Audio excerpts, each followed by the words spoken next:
Maayong buntag mga par, especially sa mga fish keeper diri sa Dipolog City, Zamboanga del Norte no. So karon mga par, ubani ko ninyo kay manguha ta og dap na para ipakaon sa tuwang koi fry no. So ubay-ubay gito tong koi fry no.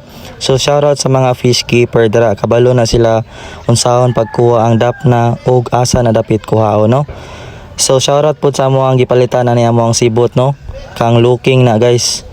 So mao na to ang dap na nga nakuha karon mga par. So ubay-ubay gini mga par, mga 1 kilo po ni kapin. So kinahanglan din nato na sa laon na to ang dap na nga nakuha mga par no, kaya ron ma-secure na to mga par. Nga wa joy nasagol nga predator mga par no. Kay basin makaon niya to ang mga koi fry. So mag-expect na nga daghan dagma harvest unya. May predator na sagol, so magamay gito mga par kay kaunon man to. So karon mga par, mao na niya to ang limpyo mga par no. Finished product na to mga par. So pula-pula gina sa mga par.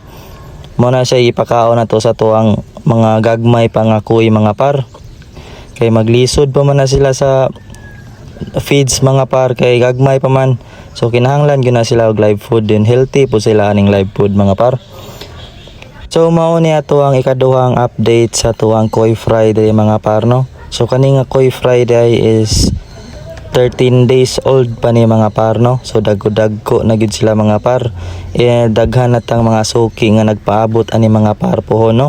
So shoutout sa inyo tanan diyan no. Daghang salamat kaninyo mga par sa pagsalig sa muang mga isda no. Ug sa mga wala kabalo sa tong linyada nga breeding karon mga par no. Ang parents dayani kay ang mother Kuhako, then ang partner kay Shiro ug Shua mga par. Ubay-ubay sab ang mga itom nga nanggawa sa tong breeding mga par no. So makapili pa ta diya pohon og mga Shuwag Shiro mga par. So karon mga par, maura to ato ang little update sa tuwang mini farm diri mga par no.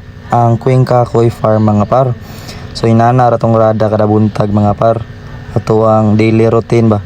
Thank you for watching. God bless.